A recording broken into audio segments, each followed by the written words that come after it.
Welcome to Queries, Qualms, and Quirks, the twice-a-month podcast that asks published authors to share their successful query letter and discuss their journey from first spark to day of publication. I am your host, author Sarah Nicolas, and literary agent Sarah N. Fisk. Kristi McManus is a registered nurse by trade, but avid reader and enthusiastic book lover all her life. Her debut novel, Our Vengeful Souls, was released summer 2023 by CamCat Books. When she isn't writing, she enjoys photography, art, and considers napping to be a form of cardio. She lives in Toronto with her husband. So please welcome Kristi to the show. Hello. Hello. We are going to talk today about your journey to publication, and we're going to start by going all the way back to the beginning. When did you first start getting interested in writing, and then how long did it take before you started getting serious about pursuing publication? I think my earliest memory of writing was when I was in elementary school. I always liked writing little stories. You know, you take the piece of paper, you fold it in half, and you write a little story and whip out your crayons. But the first time I actually wrote something was fifth grade. We were told to rewrite a fairy tale. So I rewrote Little Red Riding Hood from the perspective of the wolf, where he was just the misunderstood character trying to return Red's basket. But he ended up being portrayed as the villain.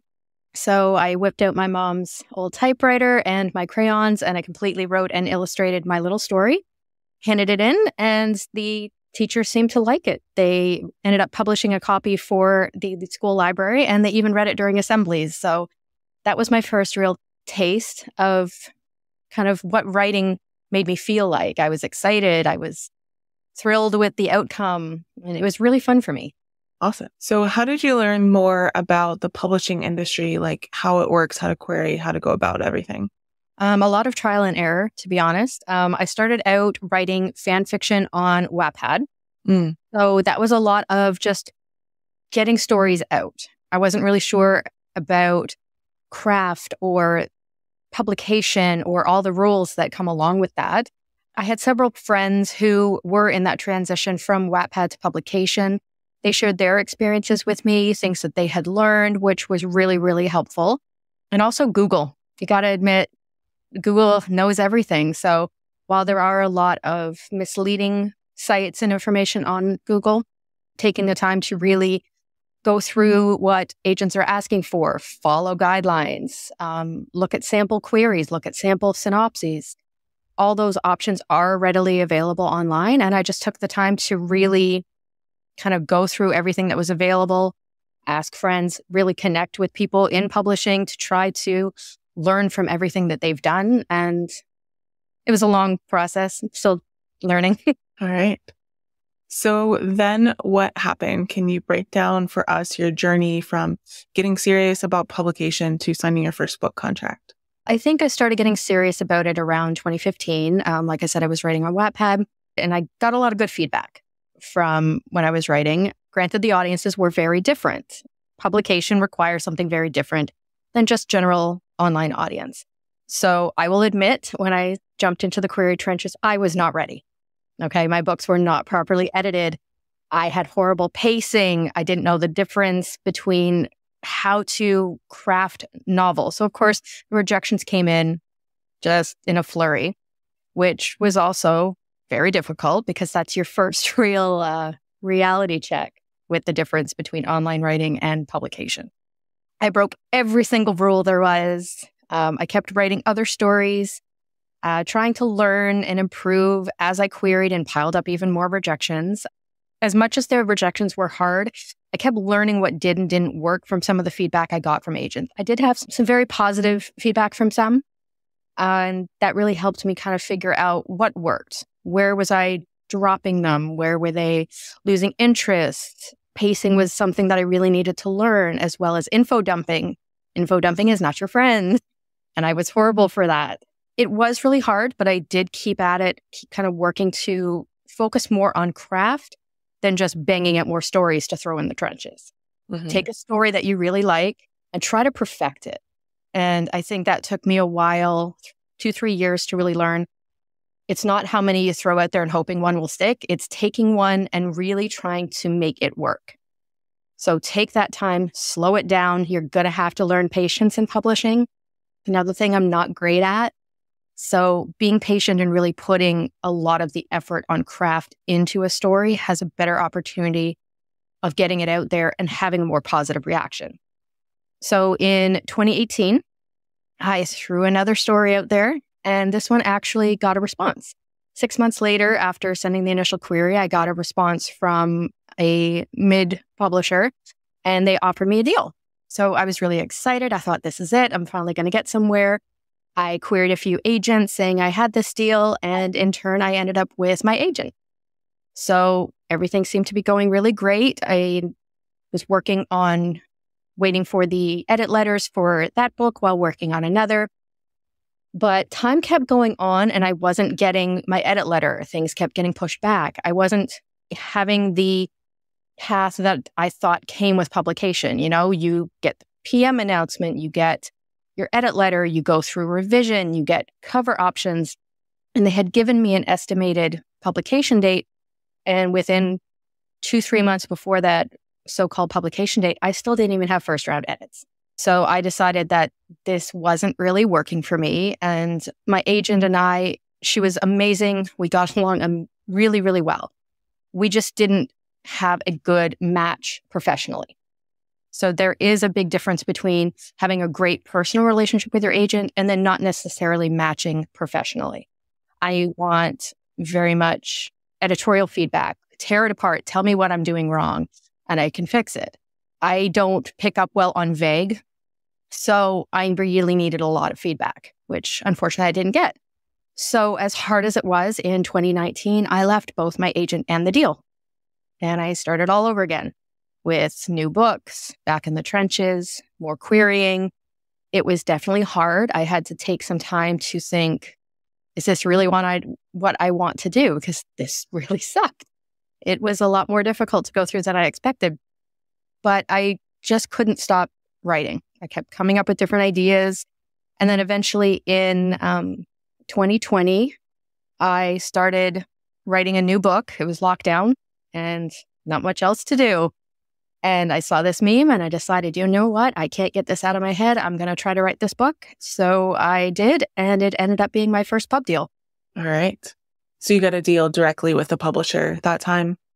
Yeah. So I still don't have an agent. So I went small pub on a recommendation from a friend that I made online who also writes, had submitted to them and was really happy with their process, the attention she got, and really encouraged me to give it a try. So I threw it out there, and not long after I got a response that they wanted to pick the book up. All right. It is time for the first cue of the podcast. Can you read your successful query letter for us?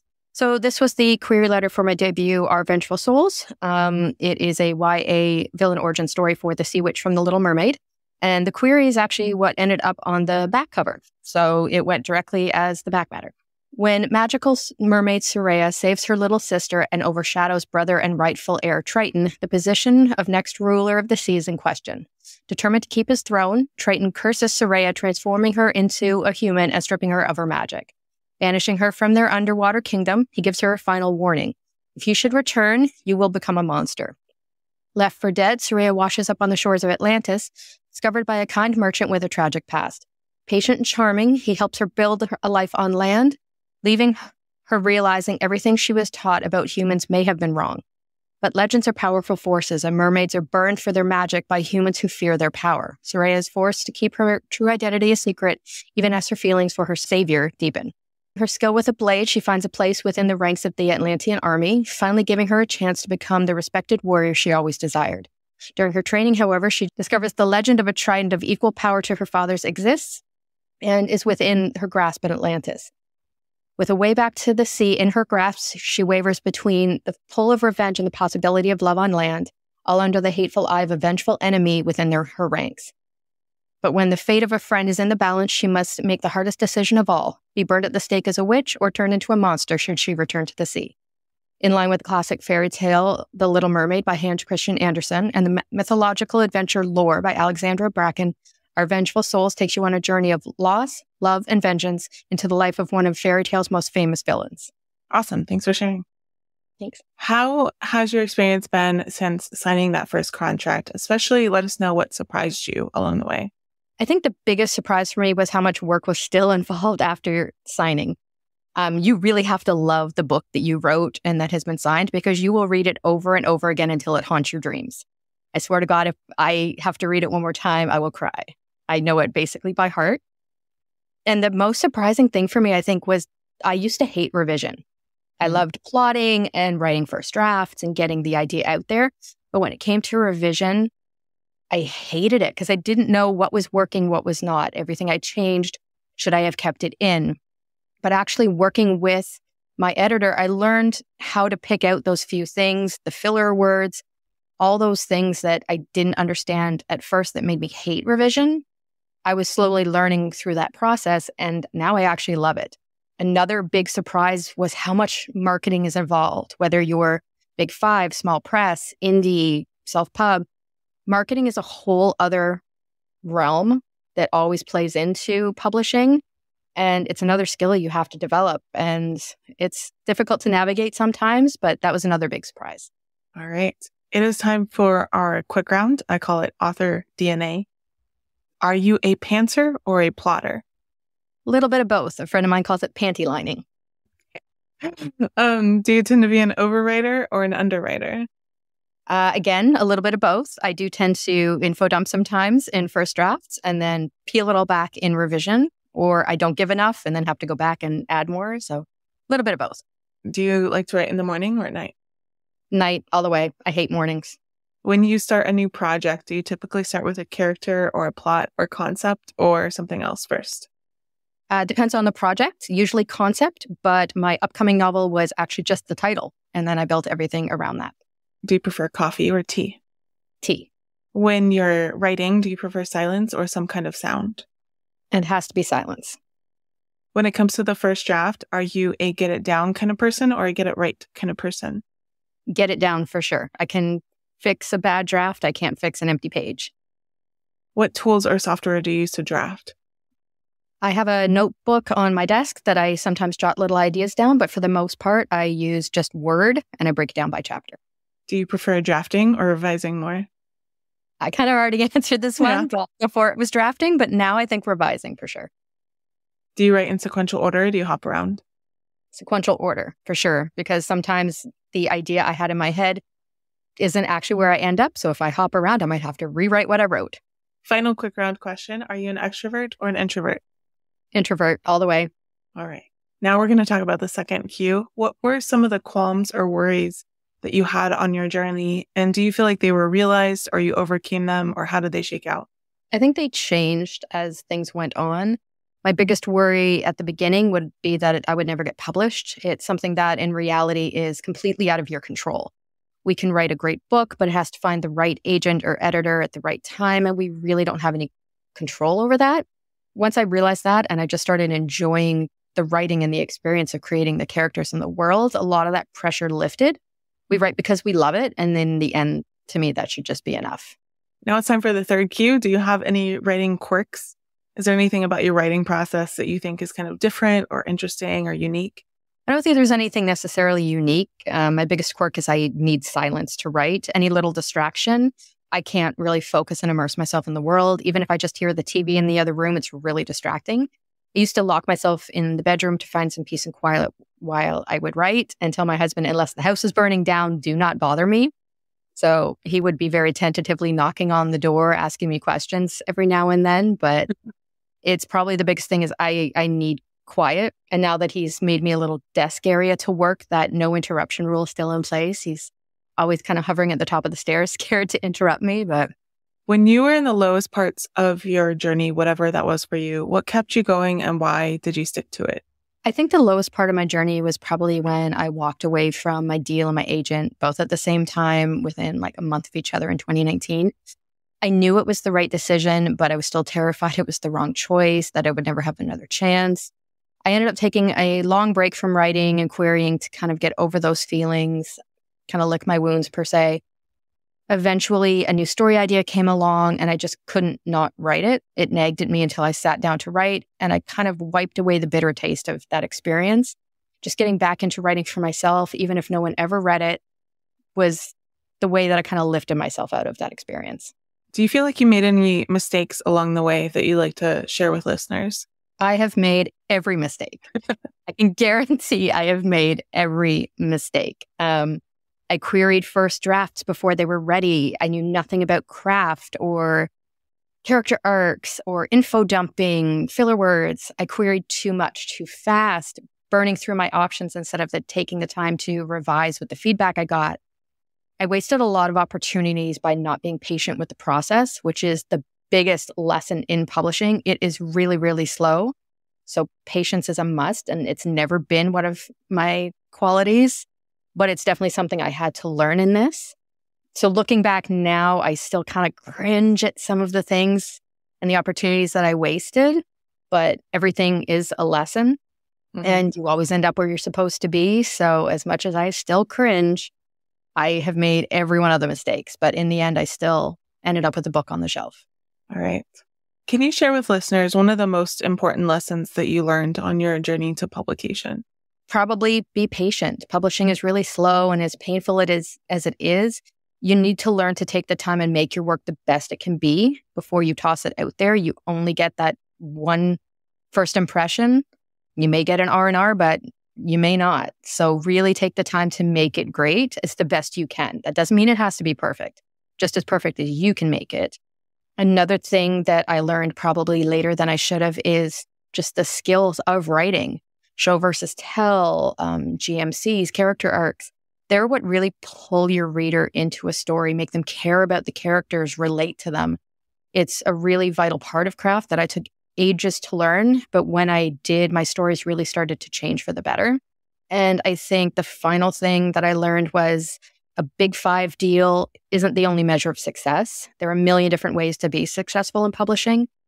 Only you can actually decide which one is right for you. When I went small pub, I actually was really happy with the decision because I got the attention and support that some of my Big 5 colleagues were lacking.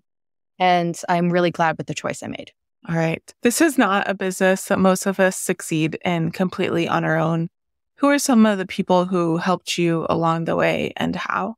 I'm really, really lucky that I've had some friends who've been supportive even through my absolutely horrible story period. Still read my work when it was literally terrible. Erin, Sherry, and Helen have been my sounding boards for about 10 years. We've met on Wattpad, and they've been a really big influence, my biggest cheerleaders. They were the first people I told when I got my book deal. And honestly, I couldn't have done it without them.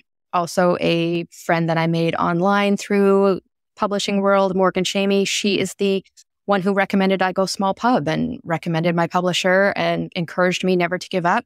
She is one of the most positive, uplifting people you will find. So if you can follow her on social media, you won't regret it. She literally inspires everybody every day with reminders of how hard this business can be.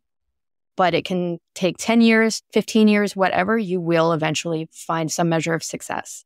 All right. Before you go, can you tell us about the book that you have coming out this summer? So my sophomore book is How to Get Over Your Best Friend's Ex. It comes out June 11th, and it is a YA romance with all the best tropes. If you like love triangles, friends to lovers, broken friendship, and coming of age, it's a quiet girl has to help her queen bee best friend get over her recent breakup while also trying to get over the boy in question, only to find out that she was the reason for the breakup. All right, cool. Kristi, thank you so much for coming to the show and sharing your story with everyone. Thank you so much for having me. Yeah, I know we've been talking about having you on for like over a year, so I'm glad we finally made it happen. Yeah, thank you so much. Thank you so much for listening to this episode of Queries, Qualms, and Quirks. You can find the text of Kristi's query in the show notes, along with links to find out more about her and her books. If you enjoyed the show, I'd appreciate if you'd help me find new listeners by leaving a review, telling your friends, or sharing this episode on social media. If you're interested in supporting the show, go to patreon.com/Sarah Nicolas. That is Sarah with an H and Nicolas with no H. And if you're a published author interested in being a guest on the show, please click on the home base link in the description or go to sarahnicolas.com and click on the podcast logo in the sidebar.